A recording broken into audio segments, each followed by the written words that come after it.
Hello, I'm Peyton Squires, and I'm the host of the podcast. This podcast is for those who are dissatisfied with where they are at in their life and career currently. I used to be one. When I got out of college with my master's degree, I started working in banking. I eventually moved to a Fortune 500 company. I quickly found out being an employee was not for me. I was bored out of my mind and did not like it whatsoever. Something eventually lit a fire under me. I started studying for the CPA exam, listening to podcasts and reading books every day.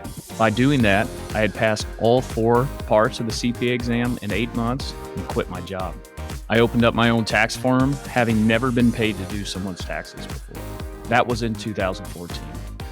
Since then, I've consistently grown my business.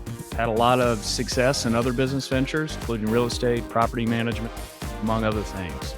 And now I'm looking for a new venture. I want to help inspire you and other entrepreneurs to achieve their potentials and dreams, as well as learn from the stories of these entrepreneurs as to see what has gone well and what hasn't gone well for them. Let's go create a bunch of healthy, wealthy, and wise entrepreneurs.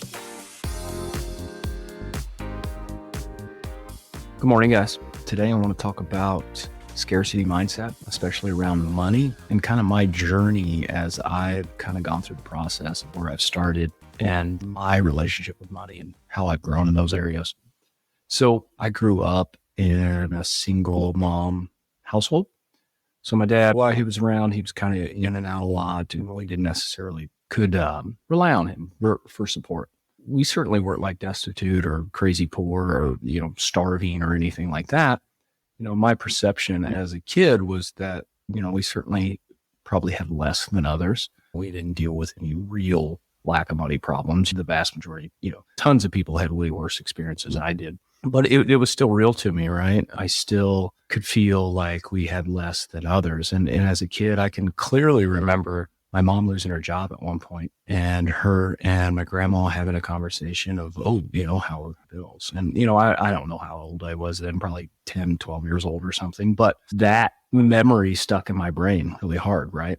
Was that, oh my gosh, where's money going to come from? Right. So I really feel like that's a huge driver in my life of who I am and the studies in the past I've gone down around money, becoming a CPA, becoming a CFP, and kind of the lifelong study of that. I think my biggest drive was I didn't want to be poor, right? I wanted to have money, and money just kind of gives you more choices and more opportunity. It really wasn't until recently where I've started to feel, I would say in the last probably 3 years or so, where I've started to feel like, I'm not necessarily doing things to avoid scarcity, right? I'm not saving and investing money because I'm trying to run away from something. At this point, I've really built a vision and I save and invest money because that's going to move me closer to the goals I want. And that's a big shift. While humans have 2 different types of motivation, you can motivate somebody with fear, right? Running away from something. Or you can motivate people with something in front of them, like, a carrot, right? You can motivate people with pleasure or pain. Fear is a massive motivator. And fear is often not a bad thing to tap into because it can be a huge motivator. The issue is when you live in that world, that kind of dark fear world, and you're running away from something, it starts to affect other areas of your life. So while it's good to use it kind of as a kick in the pants, it's, in my opinion, or at least with my personality, it's not sustainable, right? It's much more satisfying to be running towards something, right? Running towards some goal instead of always constantly using fear and lack and scarcity of running away from a goal. So, that experience as a kid really sent me kind of down the track. I started getting really interested in money. I started, following the stock market, reading books about it. Okay, how do these wealthy people use finance and accounting and different things to create money?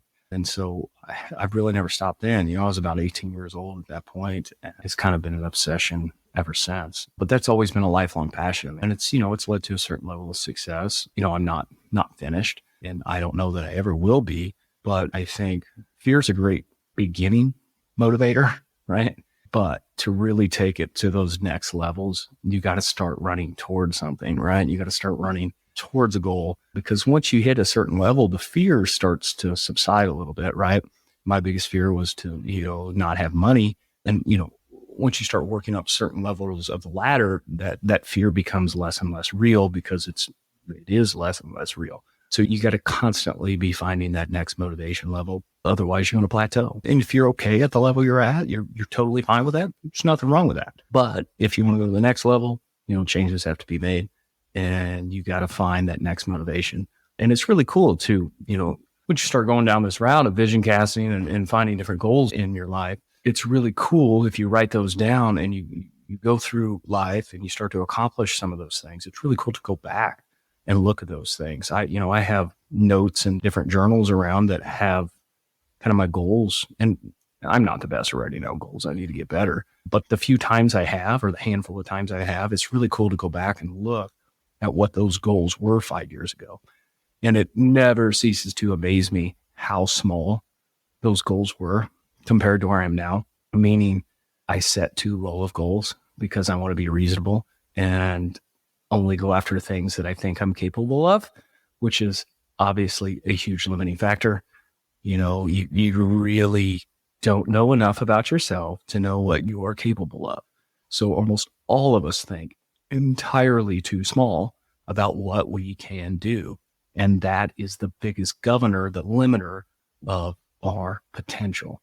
So find something to run to. Running away from something, right? Using a fear of running away from something is not a bad thing, but it can't be the sole motivator. At some point, it'll start to burn you out. You got to find something to fulfill you, not just run away from something. Use them both, but understand long-term, find some goals to run towards. That's all I got for you guys. Thank you so much for listening to the podcast.